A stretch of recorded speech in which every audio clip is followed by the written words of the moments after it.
Imagine this is you. You are a wolf.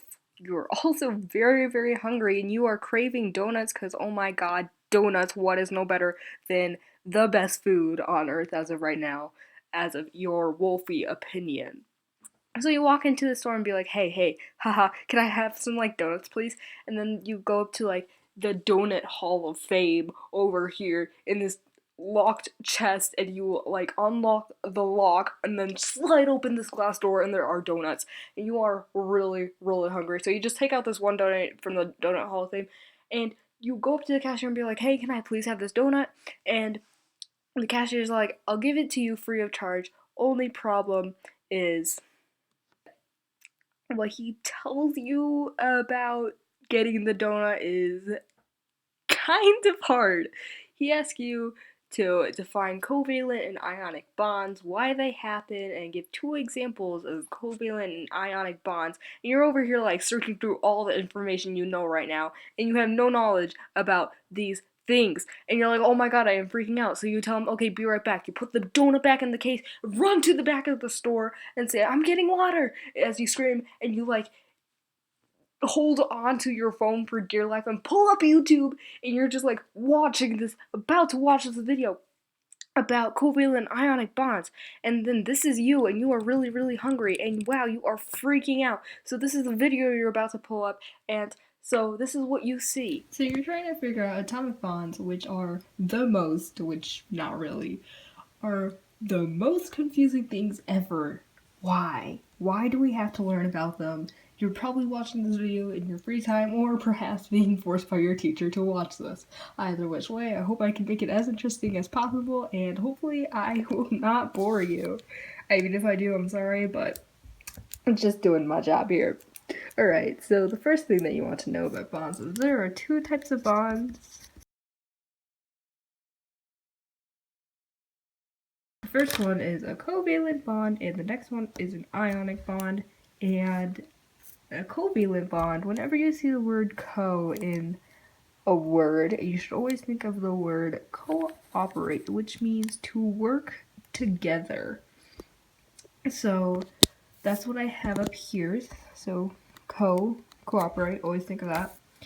And between a covalent bond, you'll have two non-metal atoms bond between each other by sharing, which is key. They share electrons to gain a full octet on the outer ring of the atom, and they do this by sharing them, obviously.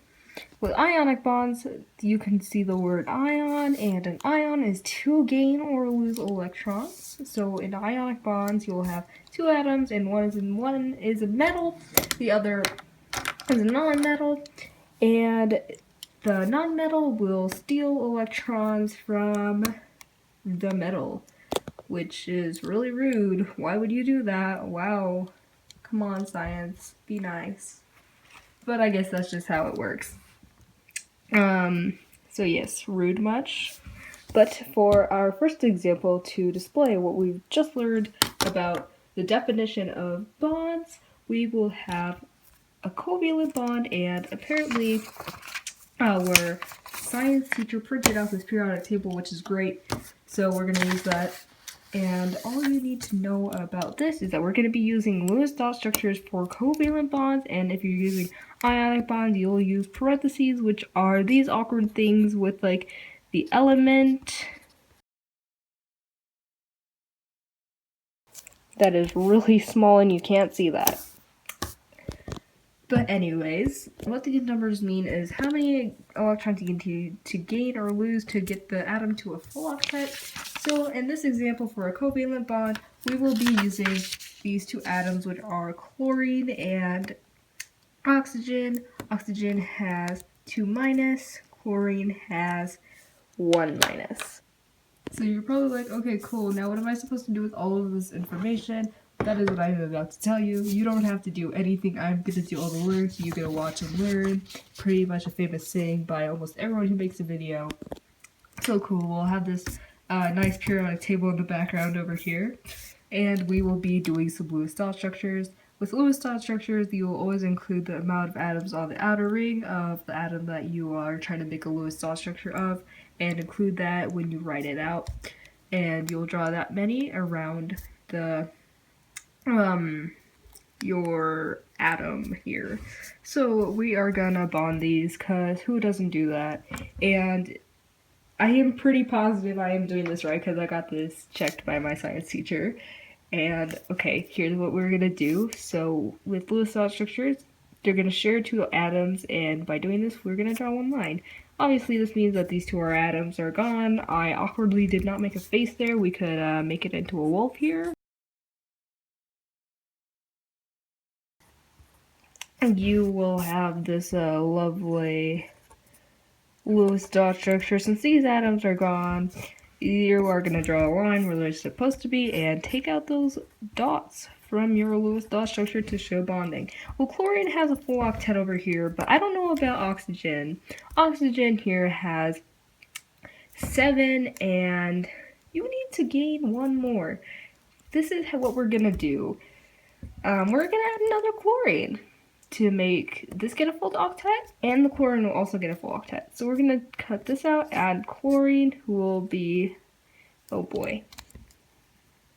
So these two will share with each other, cross those out, you'll have the rest of your lovely Lewis dot structure going on here.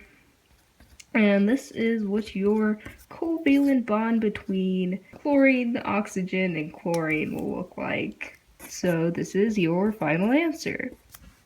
Pretty wicked easy. I think it's gonna be great. Now let's move on to ionic bonds, because who doesn't want to know about ionic bonds? Ionic bonds are when two atoms, one is a metal, one is a non-metal, come together, and you'll use brackets for these. These are usually easier to write out and explain, so let's get started on that. Sulfur is a non-metal, so sulfur will try to gain electrons to gain a full octet, and barium will try to lose electrons to gain a full octet. So we'll draw a Lewis dot structure, of course. So we will, first of all, Ba 2+ charges need to cancel out, and sulfur will gain a full octet because sulfur, being the atom it is, stole from barium and took its 2 electrons that we see right up here and got a charge of 2-, and that's how you do ionic bonding. It is really easy and a lot simpler than covalent bonding at times. And if you see ionic bonding on any of your school worksheets, don't freak out, okay? Great, it's understood. Ionic bonding. It's that simple.